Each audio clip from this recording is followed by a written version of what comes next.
So in probability distribution, now we'll be seeing exercise 7.2 concepts, and that is continuous random variable. पहले तो हमने ये देखा था discrete random variable, discrete random variable.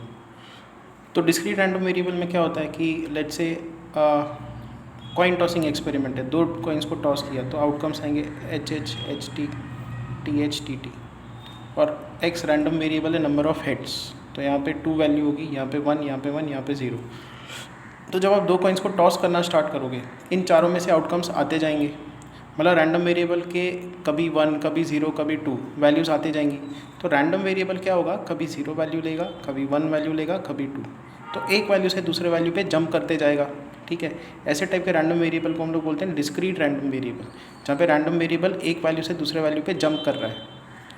एक और एग्जांपल देखो, अब लेट्स से एक 100 मीटर का रेस है, सो 0 से लेकर 100 मीटर का रेस, और यहाँ पे 5 लोग खड़े हैं, so person 1, person 2, person 3, person 4 and person 5, और सबके सब यहाँ से दौड़ना स्टार्ट करेंगे। लेट्स से 100 मीटर्स कवर करने के लिए लेट्स से किसी को लगे 2 मिनट, किसी को लगा 2.1 मिनट, किसी को लगा 2.01 मिनट, किसी को लगा 3 मिनट्स, किसी को लगा 3.5 मिनट्स, सो 1, 2, 3, 4, 5 ऐसा डेटा मिला आपको। तो क्या दिख रहा है यहाँ पे कि 2 से लेकर 4 के बीच में कोई भी वैल्यू आ सकती है। ठीक है, इनफैक्ट 2 to 4 नहीं, आप मान लो 1 to 5 ले लेते हो, 1 to 5 मिनट्स के बीच में, 1 to 5 मिनट्स के बीच में कोई भी वैल्यू आ सकती है। तो जहाँ पे कोई भी एक इंटरवल की वैल्यू आ सकती है, एक्सपेरिमेंट का आउटकम कोई भी एक वैल्यू आ सकती है एक इंटरवल में, तो उसको हम लोग बोलते हैं continuous random variable. So continuous random variable क्या होता है कि एक्स मतलब random variable takes values in an interval.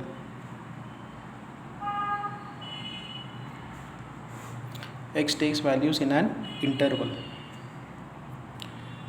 Now यहाँ पे क्या था कि आपके पास डिस्क्रीट रैंडम वेरिएबल में प्रोबेबिलिटी डिस्ट्रीब्यूशन थी, एक्स के वैल्यू 0, 1, 2, और उसकी प्रोबेबिलिटी 0 की प्रोबेबिलिटी कितनी है, देखो टोटल 4 आउटकम्स है, तो 0 की प्रोबेबिलिटी 1/4, 1 की प्रोबेबिलिटी कितनी होगी, ना 1 2 बार आ रहा है ना, और टोटल 4 आउटकम्स है, सो 2/4, और 2 आने की प्रोबेबिलिटी फिर 1/4। तो यहाँ पे क्या होता है कि क्योंकि लिमिटेड पॉइंट्स है, रैंडम वेरिएबल के कुछ ही वैल्यूज़ है, तो प्रोबेबिलिटी भी मिल जाती है, हर पॉइंट की प्रोबेबिलिटी मिल जाती है। यहाँ पे वो नहीं होगा। अच्छा, यहाँ पे क्या होता है कि सारी प्रोबेबिलिटीज़ का सम कितना होता है, 2 + 1 = 3 + 1 = 4, 4/4, total probability is 1, PT, total probability is 1। यहाँ पे क्या प्रॉब्लम है, 1 और 5 के बीच में इन्फाइनाइट पॉइंट्स है, 1 और 5 के बीच में देयर आर इन्फाइनाइट पॉइंट्स, और अपने पास टोटल प्रोबेबिलिटी कितनी होती है, 1। तो हर पॉइंट की अगर आप प्रोबेबिलिटी निकालने जाओ तो 1 इन्फाइनाइट पॉइंट्स है, 1 इन्फाइनाइट दैट इज़ 0। मतलब एक पॉइंट की प्रोबेबिलिटी कितनी निकल के आएगी, 0, क्योंकि इन्फाइनाइट पॉइंट्स है ना। मतलब ये ऐसा ही है कि 1 रुपया है और उसको इन्फाइनाइट लोगों में बांटना है, तो हर एक के हाथ में कितना हिस्सा आएगा, 0 आ जाएगा। ठीक है, सो ये केस ऐसा है कि 1 रुपीज़ अपने को इन्फाइनाइट लोगों में बांटना है, इन्फाइनाइट पीपल में डिस्ट्रीब्यूट करना है। पॉसिबल नहीं है ना, 1 रुपये को इन्फाइनाइट लोगों में कैसे डिस्ट्रीब्यूट करोगे, हर एक के हिस्से में कितना आएगा, 0 रुपीज़ आ जाएगा, नील आ जाएगा। ठीक है, वही कंसेप्ट है। तो यहाँ पे क्या होता है कि एक सिंगल पॉइंट की प्रोबेबिलिटी नहीं होती, probability of a single point is 0, always 0 in continuous random variable। तो क्या करें, प्रोबेबिलिटी को असाइन कैसे करें, तो इसमें क्या होता है कि इंटरवल बनाई जाती है। सो 1 to 5 की इंटरवल है, ये 1 है, यहाँ पे 5 है, सो 1, 2, 3, 4 एंड देन 5। तो क्या होगा कि टोटल प्रोबेबिलिटी 1 है। तो ऐसा हो सकता है कि यहाँ पे 1/5 की प्रोबेबिलिटी लग गई, नहीं यहाँ पे 1/4, इस इंटरवल की प्रोबेबिलिटी 1/4, इस इंटरवल की प्रोबेबिलिटी 1/4, इसकी 1/4। ऐसा भी हो सकता है कि यहाँ पे क्या होता है कि इंटरवल्स में प्रोबेबिलिटी डिस्ट्रीब्यूटेड रहती है, तो इसकी प्रोबेबिलिटी हुई मान लो 2/4, इसकी हुई 0/4, इसकी 1/4, इसकी 1/4। 4 और 5 के बीच में रैंडम वेरिएबल वैल्यू ले, उसकी प्रोबेबिलिटी 1/4, 3 और 4 के बीच में ले 1/4, 2 और 3 के बीच में ले 0/4। तो कंटिन्यूस रैंडम वेरिएबल में probability is distributed in interval. तो इंटरवल की बात की जाएगी, probability that random variable takes value greater than A less than C, ऐसे टाइप का कि ए और सी के बीच में रैंडम वेरिएबल लाई करे, इसकी प्रोबेबिलिटी क्या है। तो ऐसी टाइप की चीज़ें इसमें देखनी होंगी हमको, ठीक है। ओके, नेक्स्ट चीज़ जो आपको देखनी है that is PDF, probability density function.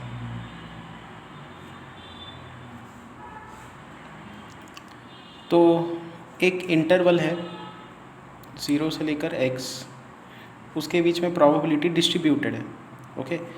तो प्रोबेबिलिटी कितनी डेंस है किसी एक इंटरवल में, उसी को बोलते हैं प्रोबेबिलिटी डेंसिटी फंक्शन। तो बिकॉज ये फंक्शन है, ये यूजुअली किसी फंक्शन से रिप्रेजेंट किया जाएगा, ठीक है। फॉर एग्जांपल ऐसे कुछ लिख दिया, f(x) = 3/7 × x², ये प्रोबेबिलिटी डेंसिटी फंक्शन हमको दिया है। एंड लेट्स से इंटरवल दिया हुआ है 1 to 2, मतलब जो रैंडम वेरिएबल है वो 1 और 2 के बीच में वैल्यूज़ ले रहा है, तो 1 और 2 के बीच में वैल्यूज़ ले रहा है। f(x) = 3/7 x², x² एक इंक्रीजिंग फंक्शन है। तो इस इंटरवल में पूरी की पूरी 1 की प्रोबेबिलिटी डिस्ट्रीब्यूटेड है। प्रोबेबिलिटी डेंसिटी फंक्शन ये है। डेंसिटी वर्ड आपने फिजिक्स में देखा होगा। तो कितनी प्रोबेबिलिटी छुपी हुई है, डेंसिटी मतलब कितना डेंस है, कितनी प्रोबेबिलिटी छुपी हुई है पर इंटरवल कितनी प्रोबेबिलिटी है, तो ये फंक्शन से उसको रिप्रेजेंट किया गया है। तो प्रोबेबिलिटी डेंसिटी फंक्शन के लिए याद रखना, ये हमेशा क्या होता है, पॉजिटिव होता है, क्योंकि प्रोबेबिलिटी डेंसिटी फंक्शन है, प्रोबेबिलिटी कभी भी नेगेटिव नहीं होती, तो ये हमेशा पॉजिटिव होता है, ग्रेटर देन और इक्वल टू 0 होता है। उसके बाद इंटीग्रेशन, जैसे इस केस में इंटीग्रेशन अगर आप लगाओ 1 to 2 f(x) dx, निकाल के देखते हैं। So integration 1 to 2 3/7 x² dx, which is 3/7 × x³ 3। Limits लगा देते हैं 1 to 2, सो यहाँ पे आएगा 3/7 × 2³ - 1³ 3। यहाँ पे ये 3 कैंसिल आउट होगा, 2³ is 8, 8 - 1/7 which is 7/7 which is 1। तो उस फंक्शन की टोटल प्रोबेबिलिटी उस इंटरवल में कितनी होनी चाहिए, 1 होनी चाहिए। So integration a to b f(x) dx is always 1।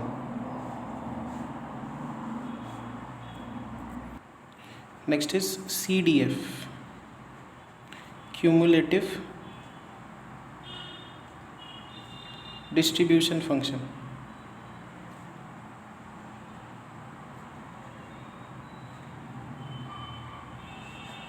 So probability की जो रैंडम वेरिएबल है वो x तक की वैल्यू ले, a से स्टार्ट होगा। सो फॉर एग्जांपल एक फंक्शन है इस तरीके का, प्रोबेबिलिटी डेंसिटी फंक्शन दिया है a से लेकर b। अब क्यूमुलेटिव डिस्ट्रीब्यूशन फंक्शन क्या होता है, मान लो ये x पॉइंट है, तो x के पहले तक की प्रोबेबिलिटी x यहाँ पे भी हो सकता है, तो इसके पहले तक की जितनी प्रोबेबिलिटी है उतनी निकालना। अब बिकॉज ये कंटिन्यूस रैंडम वेरिएबल है तो आप इंटीग्रल यूज़ करोगे, इंटीग्रेशन स्टार्ट होगा a से, ख़त्म होगा x पे, f(x) dx। तो this is definition of cumulative density या डिस्ट्रीब्यूशन फंक्शन, ये आपको याद रखना है। जहाँ से फंक्शन स्टार्ट हो रहा है, एरिया अंडर द कर्व वहाँ से स्टार्ट करना है, जहाँ तक निकालना है CDF वो अपर लिमिट में होना चाहिए fx dx, probability density function PDF को इंटीग्रेट आपको करना पड़ेगा। तो हम लोग अब क्या करते हैं, एक कंसेप्ट देखते हैं। जैसे मैंने बताया कि probability of a single value is 0 for continuous random variable.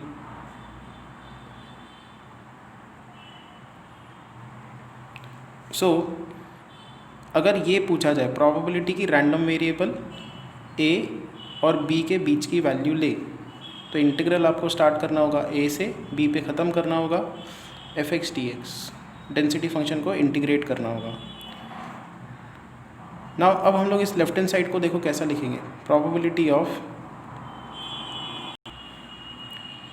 x is equal to A plus probability of x is greater than A less than और इक्वल टू B। हमने इक्वल टू A का जो case है उसको अलग कर दिया, right hand side तो सेम ही रहेगा, डेंसिटी फंक्शन को इंटीग्रेट करो। अब जैसे कंटिन्यूस रैंडम वेरिएबल में होता है, एक पॉइंट की प्रोबेबिलिटी कितनी होती है 0, तो ये टर्म 0 होगा।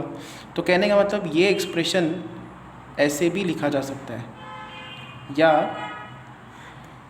Probability that random variable takes value between A and B और B इंक्लूडेड है, B पे इक्वल टू का साइन है, इसका फॉर्मूला भी ऐसा आएगा। यहाँ पे दोनों जगह पे इक्वल टू है तब भी फॉर्मूला ये आ रहा है। और फिर प्रोबेबिलिटी, इसको अब हम लोग देखो ऐसा लिखेंगे, A x less than B plus probability that x equal to B। यहाँ पे इक्वल टू B का केस अलग कर दिया, राइट हैंड साइड तो सेम ही रहेगा। फिर से ये एक पॉइंट की प्रोबेबिलिटी कितनी होगी 0। सो ये एक और फॉर्मूला निकल के आता है, random variable lies between A and B is this.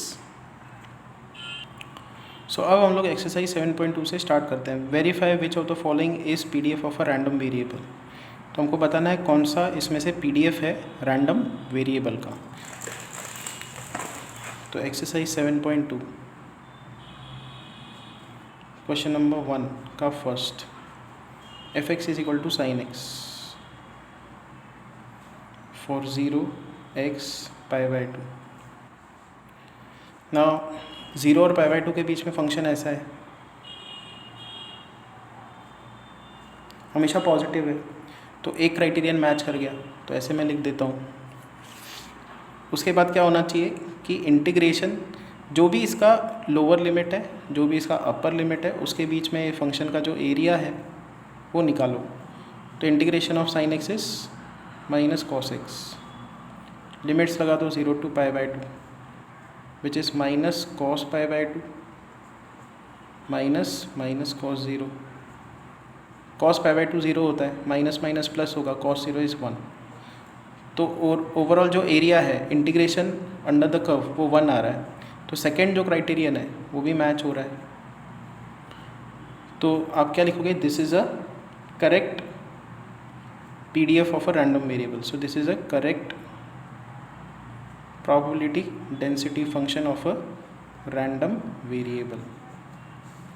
Second question पे आते हैं, f of x is equal to x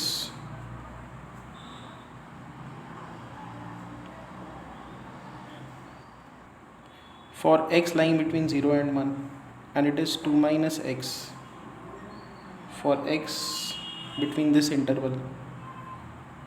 ये हमको दिया हुआ है। अगेन x का वैल्यू यहाँ पे पॉजिटिव है, तो फंक्शन का भी वैल्यू पॉजिटिव, ठीक है, तो फंक्शन पॉजिटिव है इस इंटरवल में 1 और 2 के बीच में। देखो जब x 1 और 2 के बीच में लाए करे, तो ये जो फंक्शन है 1 और 2 के बीच की वैल्यू पुट करोगे तो अगेन ये पॉजिटिव है, ठीक है, तो function is always positive, fx is always positive, कोई इशू नहीं है इसमें। अब इंटीग्रेशन स्टार्ट करेंगे 0 से लेकर 2 fx dx, ये होगा इंटीग्रेशन 0 से लेकर 1 प्लस इंटीग्रेशन 1 से 2। 0 से 1 का इंटीग्रल है x dx और 1 से 2 का इंटीग्रल है 2 minus x dx। So which is equal to x square by 2, 0 to 1, 2x minus x square by 2, 1 to 2। Which is equal to 1 square minus lower limit 0 by 2 plus 2 into इस पे upper limit minus इस पे lower limit minus half, यहाँ पे upper limit minus यहाँ पे lower limit, तो यहाँ पे आंसर आएगा half plus 2 minus half, 4 minus 1 is 3 which is equal to 2 2 ज़ा 4, 4 plus 1 is 5, 5 by 2 minus 3 by 2 which is 2 by 2 which is 1. So because area under the curve 1 आ रहा है, टोटल प्रोबेबिलिटी 1 आ रही है, this is a correct PDF, correct PDF. Next is question number 3rd. fx is equal to 2 for 0 and x lies between 0 and 1. तो function हमेशा positive है. अब इंटीग्रल लगा के देखो 0 to 1 fx dx which is 0 to 1 2 dx which is 2x 0 to 1, 2 into 1 minus 0 which is 2. So because overall integral 1 नहीं आ रहा, 1 को एक्सीड कर रहा है, this is not a correct PDF. So this is not a correct PDF. The following is a PDF of a random variable. X lies between 0 and 4 and 0 otherwise. Find probability that x is less than 1.5, probability that x is between 1 and 2, probability that x is greater than 2.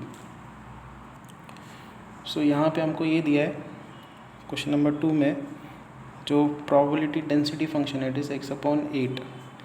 x किसके बीच में लाई कर रहा है, 0 और 4 के बीच में.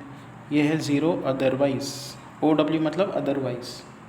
Find probability that random variable takes value less than 1.5 which is equal to integration. देखो lower limit x का 0 से स्टार्ट हो रहा है और हमको प्रोबेबिलिटी 1.5 से कम की निकालनी है, तो 0 to 1.5 इंटीग्रल लगाएंगे fx dx. fx है x/8 dx, तो यहाँ पे आएगा x square by 16, 0 to 1.5 which is 1.5 square by 16 which is equal to 15 into 15 by 16 into हमने एक डेसिमल यहाँ पे शिफ्ट किया, एक डेसिमल यहाँ पे शिफ्ट किया, तो ये आ जाएगा. नाउ 5 3 ज़ा 15, 5 2 ज़ा 10, तो यहाँ पे आएगा 9 बाय 64. उसके बाद हमको इसी में निकालना है probability that x lies between 1 and 2. तो इंटीग्रल स्टार्ट होगा 1 से, ख़त्म होगा 2 पे, fx dx. So this is x square by 16, 1 to 2, 2 square minus 1 square by 16, 4 minus 1 by 16 which is 3 by 16. Next is probability that x is greater than 2 which is integration greater than 2 ना, तो 2 से start होगा random variable का value, और maximum random variable की value कितनी है 4, तो 4 पे ख़त्म होगा. fx dx x/8 dx, तो यहाँ पे आएगा x स्क्वायर बाय 16, इसका integral limits 2 to 4, so this is 4 square minus 2 square by 16 which is 16 minus 4 by 16, 12 by 16, 3 by 4. Okay, next is, it is known that error in the measurement of a reaction temperature in a certain experiment is a continuous random variable given by. Verify whether fx is a PDF of a random variable. Find probability that x lies between 0 and 1. Find probability that x is negative. Okay, तो इसमें हमको ये दिया है fx is equal to x square by 3. x lies between -1 and 2. Now verify whether fx is a correct PDF or not. ये correct है, x का value हमेशा पॉजिटिव आने वाला है क्योंकि x स्क्वायर है, सो दिस इज ऑलवेज पॉजिटिव. फिर दूसरी चीज़ क्या है कि इसका इंटीग्रल -1 से 2 के बीच में 1 आना चाहिए. देखते हैं 1 आता है कि नहीं. सो दिस इज x³ बाय 9, क्योंकि एक्स स्क्वायर का इंटीग्रल क्या होगा, x³ बाय 3, 3 इंटू 3 9 बन जाएगा, -1 to 2. सो यहाँ पे आएगा 2³ minus -1³ by 9, 8 + 1 by 9, 9 by 9 which is 1. Because इसका ओवरऑल इंटीग्रल 1 आ रहा है, this is a correct PDF. So question number 1 का आंसर है this is a correct PDF. Second question पे आते हैं.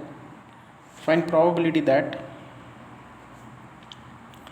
0x लेस देन और इक्वल टू 1. तो प्रोबेबिलिटी जब कभी निकालनी हो किसी इंटरवल में, 0 से स्टार्ट होगी 1 पे ख़त्म होगी. fx dx, fx है x² 3 dx which is x³ 9 0 to 1. तो यहाँ पे आएगा 1/9. सेकेंड क्वेश्चन का answer. Then comes third. Third is find probability that x is negative. Find probability that x is negative. Negative मतलब लेस दैन 0, बट x का lower limit ही -1 है. तो ये प्रोबेबिलिटी अपने को निकालनी है. इंटीग्रल स्टार्ट होगा -1 से, 0 पे ख़त्म होगा. x² 3 dx which is x³ 9 -1 to 0 which is 0³ -1³ 9 which is 1/9. Next आते हैं क्वेश्चन नंबर 4 पे. Find k if the following function represents PDF of a random variable. ये दिया हुआ है x lies between 0 and 2. Also find probability that x lies between 1/4 and 3/2. फिर second function दिया है, उसमें भी k निकालना है एंड हमको ये निकालना है एंड ये निकालना है. ठीक है. सो क्वेश्चन नंबर 4. fx दिया है kx 0 to 2 के बीच में, तो k निकालना है. तो इंटीग्रल 0 से लेकर 2 fx dx कितना होना चाहिए, 1 आना चाहिए. तो k x² 2 0 to 2 ये 1 आना चाहिए. k अपर लिमिट प्लेस करो 4/2 माइनस लोअर लिमिट प्लेस करो 0/2, ये 1 होना चाहिए. तो k इंटू 2 इज़ 1. k का वैल्यू हाफ. तो यहाँ पे k का वैल्यू हाफ है. फिर हमको इसमें ये भी निकालना है probability that x is greater then 1/4 and it is less than 3/2. So integration start होगा 1/4 पे, ख़त्म होगा 3/2 पे. fx dx, fx है kx dx which is equal to integral 1/4 से लेकर 3/2. k है half x dx. So now this is half x का इंटीग्रल x² 2 1/4 से लेकर 3/2. So this is 1/4. 2 into 2 is 4. Upper limit place करते हैं 3/2 का स्क्वायर माइनस 1/4 का square which is equal to 1/4. 9/4 minus 1/16. तो यहाँ पे आएगा 1/4. यहाँ पे 4 और 4 से मल्टीप्लाई करो. 4 9 36 माइनस 1/16 35/64. तो इसी का जो सेकंड सब क्वेश्चन है वो देखते हैं अब. fx दिया है kx into 1 minus x and x कहाँ लाई कर रहा है, x लाई कर रहा है 0 और 1 के बीच में. तो इंटीग्रल स्टार्ट करते हैं 0 to 1 k x into 1 minus X dx. ये 1 होना चाहिए. तो k integral x minus X square 0 to 1 dx, ये 1 आना चाहिए. सो k नाउ x का इंटीग्रल x² 2 माइनस x² का इंटीग्रल x³ 3 0 to 1 ये 1 होना चाहिए. तो k इंटू 1/2 माइनस 1/3 ये 1 आना चाहिए. तो k into 3 minus 2/6 is equal to 1 आना चाहिए. तो k का वैल्यू कितना आना चाहिए, 6 आना चाहिए. चलो k का वैल्यू 6 आ गया. तो fx कैसा दिखेगा, fx दिखेगा 6x 1 माइनस एक्स. इसमें भी हमको क्या करना है, दो प्रोबेबिलिटीज़ निकालनी है. Probability that 1/4 x half. So integration start होगा 1/4 पे, ख़त्म होगा हाफ पे. 6x 1 minus X dx which is 6. Integration of x minus X square dx 1/4 से लेकर half. So this is equal to 6 x² 2 minus x³ 3. Limits लगेंगे 1/4 से लेकर half. So this is 6 1/2 square by 2 minus 1/2 cube by 3. तो ये अपर limit लग गया। फिर आएगा minus lower limit 1/4 the whole square by 2 minus 1/4 the whole cube by 3 which is equal to, तो यहाँ पे आएगा 6। ये 2 का स्क्वायर 4 नीचे शिफ्ट होगा 1/8 माइनस 1/8 इंटू 3 1/24 आ जाएगा। फिर आएगा माइनस 1/4 4 ज़ा 16 16 2 ज़ा 32 minus 1/64 into 3। So now this is 6 into 1/8 बाहर निकाल दो 1 माइनस 1/3 माइनस 1/32 बाहर निकाल दो 1 माइनस 1/6 ऐसे टर्म्स आ रहे हैं। सो this is 6 1/8 into 3 minus 1 2/3 minus 1/32 6 minus 1 5/6 so which is equal to 6 into 1/2 4 ज़ा 8 4 3 ज़ा 12 minus 5/6 2 ज़ा 12 19 192 so this is equal to, अगर आप यहाँ पे 4 बाहर निकालो तो 6/4 आ जाएगा 1/3 माइनस 5 ये ऐसे टर्म्स आते हैं। सो दिस इज़ यहाँ पे एक 2 कैंसिल आउट होगा 3/2। अब यहाँ पे 3 कॉमन निकल रहा है डिनोमिनेटर में 1 माइनस 5 ऐसे टर्म्स आ रहे हैं। सो this is half 16 minus 5 11/16 so answer is 11/32। इसमें एक और चीज़ निकालनी है, probability that x is less than half. So probability that x is less than half वो क्या होगा, इंटीग्रेशन। देखो फंक्शन ऐसा था, ये जो सेकेंड फंक्शन है इट वाज लाइक दिस, के का वैल्यू हमने 6 निकाला और स्टार्ट हो रहा है 0 से, हमको लेस दैन हाफ निकालना है तो अपर लिमिट होगा हाफ, स्टार्ट होगा 0 से 6x into 1 minus x D x, ये हमको कैलकुलेट करना है। सो दिस इज 6x आ जाएगा, x का integral x² 2 minus x cube, यहाँ पे x² आएगा, x² का इंटीग्रल x³ 3 0 से लेकर हाफ विच इज़ 6 इंटू यहाँ पे आएगा half square by 2 minus half cube by 3 so this is 6 into 1 by half square is 1/4 1/4 into 2 is 1/8 minus 1/3 8 ज़ा 24 सो दिस इज 6/4 4 2 ज़ा 8 4 6 ज़ा 24 दिस इज 3/2।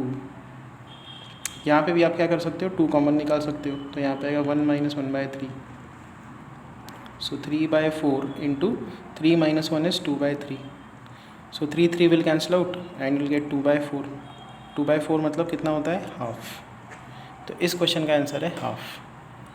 तो यहाँ पे मैं स्टॉप करता हूँ, हमने पहले 4 सम्स कर दिए, 5th ऑनवर्ड्स हम लोग कल देखेंगे।